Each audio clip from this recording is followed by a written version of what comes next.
Zelenskyy, it is good to see you again. This is our 7th visit together, and welcome back to Washington, D.C. As I have made clear on our 6 previous meetings and throughout Putin's brutal aggression and war against Ukraine, my support for the people of Ukraine is unwavering. I have been proud to stand with Ukraine. I will continue to stand with Ukraine, and I will work to ensure Ukraine prevails in this war. To be safe, secure, and prosperous, the United States must continue to fulfill our long-standing role of global leadership. We must stand with our allies and our partners. We must defend our democratic values and stand up to aggressors. And we must stand for international order, rules, and norms. Each one of these principles is at stake in Ukraine. And that is why Ukraine's fight matters to the people of America. The Ukrainian people are bravely defending their homes and their homeland, their freedom and their democracy against a brutal dictator. And the American people know well the meaning of freedom, of independence, and the importance of rule of law. These ideals are central to who we are as Americans. And some of the most important moments in our history have come when we stood up to aggressors like Putin, just as we must today. Indeed, standing with our friends and defending our ideals against tyranny has helped make America the most powerful and prosperous nation in the world. Putin's aggression is not only an attack on the people of Ukraine, it is also an attack on fundamental principles such as sovereignty and territorial integrity. International rules and norms are not some abstract notion. They provide order and stability in our world. They support American security and American prosperity. And when they are threatened anywhere, they are threatened everywhere. History has shown us, if we allow aggressors like Putin to take land with impunity, they keep going.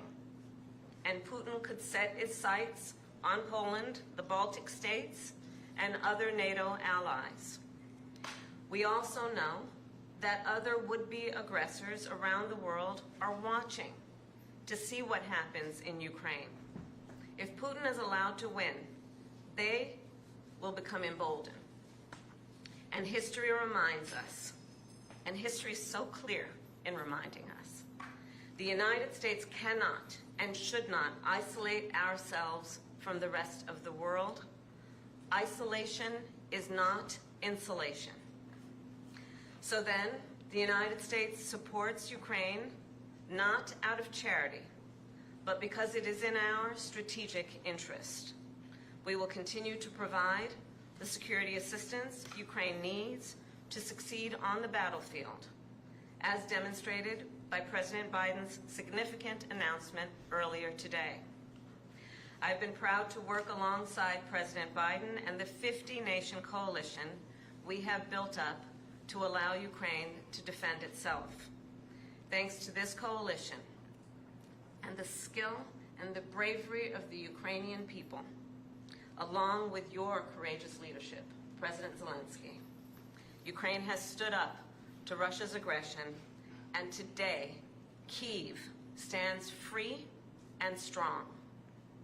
President Zelenskyy, I am clear. Putin started this war, and he could end it tomorrow if he simply withdrew his troops from Ukraine's sovereign territory. Of course, he has demonstrated no intention of doing that. Instead, he continues to assault civilian infrastructure and terrorize the people of Ukraine. In Switzerland in June, along with 90 other nations at the Ukraine Peace Conference, I told you that the United States shares your vision for the end of this war, an end based on the will of the people of Ukraine and the UN Charter, and that we must work with the international community to secure a just and lasting peace. And I told world leaders there, nothing about the end of this war can be decided without Ukraine. However, in candor, I share with you, Mr. President, there are some in my country who would instead force Ukraine to give up large parts of its sovereign territory, who would demand that Ukraine accept neutrality and would require Ukraine to forego security relationships with other nations. These proposals are the same of those of Putin. And let us be clear, they are not proposals for peace. Instead, they are proposals for surrender, which is dangerous and unacceptable. So, President Zelenskyy, I look forward to our discussion today, and I will continue to work with you to ensure Ukraine prevails in this conflict and remains a free, democratic, and independent nation. Welcome back again. Thank you so much. Madam Vice President, thanks for the invitation. Happy to see you. Dear journalists, I want to especially thank you for your participation in the Peace Summit. And really it was very important, and we remember it. The format was successful. We are preparing the second one, and now we have to end this war. We need a just peace, and we must protect our people, Ukrainian families, Ukrainian children, and everyone from Putin's civil. And we are grateful to America for supporting Ukraine all along. And we'll have an important meeting today, right after I talk to President Biden about the plan of victory, and I will share some details of the plan with Vice President Harris. It's crucial for us to be fully understandable and to work in a full coordination with the United States. And this morning I talked also to the congressmen, both chambers, both parties, and I'm thankful for the bipartisan support. We believe this war can be won and just peace can be closer only with the United States. Madam Vice President, this is our, you said, seventh meeting? Seventh. Yes, and not last. And the third meeting, as far as I remember, the third meeting this year. Yes. Thank you, and I want to inform you about the latest developments on the battlefield, of course, and about Ukraine's actions in the Kursk region, on what has been achieved and the ambitions ahead.